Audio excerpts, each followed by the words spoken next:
how well we can play against them. It's certainly it's a championship opportunity. It's a championship game in so many different ways, and we've got to take advantage of this moment as a program. Sitting here at 7-3, proud of where we are these last 10 games, proud of where we are these last 4 games, knowing that we have 2 more games to play at the absolute highest level prior to the postseason. We know the importance and significance of the following week, but all of our focus is on this championship game that we have on Saturday. All right, we'll start with Jay and then Justin. Long question, Jay. Last year about this time, you talked about Utah being a program that you kind of aspire to, you would like your program to be. Okay, you're sitting here, you got the same record, you're ahead of them in conference standings, you're ranked higher in the rankings than your favorite to be. But where do you think you are on that track? I think we're still a lot of years behind them in regards to the consistency of their program.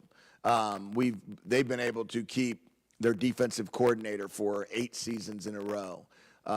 They've been able to keep their offensive coordinator for 6 seasons in a row. Coach Whittingham is going into his 19th season. The formula for winning consistently has never changed in Salt Lake, from Urban Meyer to Kyle Whittingham. They've been able to consistently go out there every week and have a brand that everybody nationally recognizes at this point in time. We're at the very infant stages of that. We're very new in that world. We're trying to establish that brand. We're trying to establish a culture that can continue on throughout. They sell out every one of their games. They had one of the longest, if not the longest, home winning streak in college football. So that, to me, is what we aspire to do. We're proud of the fact that we're matching up head-to-head against a team that we have the utmost of respect for. But in the end, it's can you consistently do what they've done over the course of time. For the class, guys like Jordan Morgan and Michael Wiley, guys who've been here since the start, what have they meant to your program and build? Yeah, both of those guys, they were here before we arrived. They stayed committed, and then they stayed committed to our program after a year of 1-11. They didn't go try to transfer. After a year of 5-7, they didn't declare for the NFL draft. They both decided to return for their 5th years and wanting to really make an impact in the program and change the culture, and they did that. They are who our team look up to. The way they act, the way they handle themselves, their degrees that they have, the fact that they're not just here as an athlete, but as a student athlete, that they've managed to have over 3.0 GPAs, that they've managed to lead the team as a captain, that they do things right in the training room, off the field, on the field. Those guys have meant the world to this program, and I hope that they get rewarded for it. I'm sure that they will when it comes for the NFL draft this year. But what you're also going to see is you're going to see guys like that be able to be spokespeople for Arizona football in the years to come. And then, guys like Seth McKellar, Nizar Babada, guys who don't get talked about enough, but are going to be, walking on Saturday. What have they meant to your team? There's everybody on our team, has to fulfill their 1/110th, right? They bring something to the program, and they wouldn't be here. Some of them are scholarship players, the 1/85ths of what they can bring. But what those guys do, those guys in particular have done a ton for this program, right? Nazem Bada blocked a punt against Utah a couple years ago. He's been put on scholarship. Seth McKellar has been our long snapper and been a sense of calmness and a sense of really consistency every single day. The players look up to him. The players like him. The players respect the type of people these guys are. But everybody in our team is going to bring something to the table, or they wouldn't be on our team. And they all matter, and some of them get more accolades, some of them get more playing time, some of them get a little bit more ink, let's call it. But in the end, if we don't snap the ball in that final field goal appropriately and at the right spot, we wind up going to overtime last Saturday. Jason and then Michael. I know it's still a few weeks away, end of the season and all that, but how prevalent or how much do you start talking about NIL? It seems like the hot theme throughout the country with coaches is like, look, if you guys want to win, this is what we need? Yeah, I mean, I think it's clear that that is where college football, college athletics, whatever you want to say, has gone in a lot of different ways. Football specifically, it's expensive to run a football program. It's certainly expensive when it comes down to, your player retention, player acquisition, how you're going to support your players through name, image, and likeness. And collectives are very involved in that. Multimedia brands are involved in that. And if you want to have a winning culture and a winning team, the supporters of University of Arizona have to step up in that regard. It is the only way right now to get it to where it has to go. We've seen other programs put in millions upon millions of dollars into their player payroll, however you want to look at it. And you could say some of them have benefited greatly. Some of them would say there's been some challenges with that. I think in the end, you have to find a nice balance, and you have to be able to recognize and reward players for what they have done. Certain players obviously are going to bring more to the table than others financially. And on the same token, donors are really the way most of these collectives are funded right now.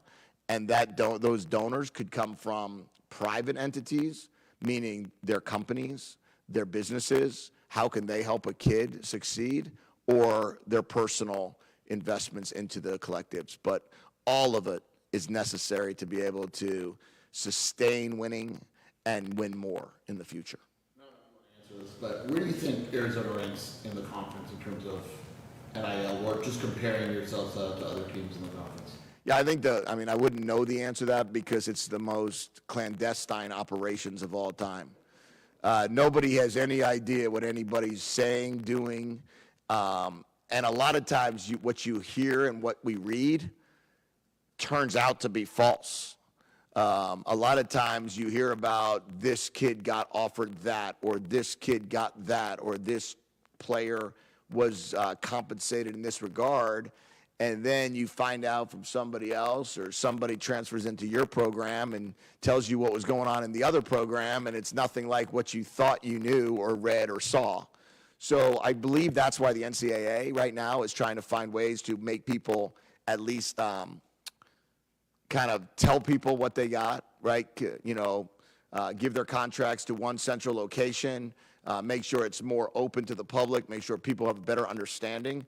Because right now, you don't know if you're negotiating against yourself or you're negotiating against another team because there's no open forum and there's no way to really know. Two questions, but first a clarification. Did you say that Naz Bambata is on scholarship? Yeah, we put Naz on scholarship for this final semester.